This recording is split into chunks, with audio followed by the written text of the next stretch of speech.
ગજાળા police સ્ટેશનના જુગારના ગુનામાં નાસ્તા ફરતા આરોપીને પકડી પાડતી parole furlough squad Surendranagar police head constable Devrajbhai Maganbhai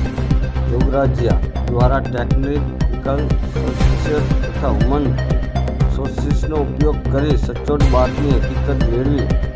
ગજાળા police સ્ટેશનના ગુના નંબર 0067/2025 જુગાર ધારા કલમ 12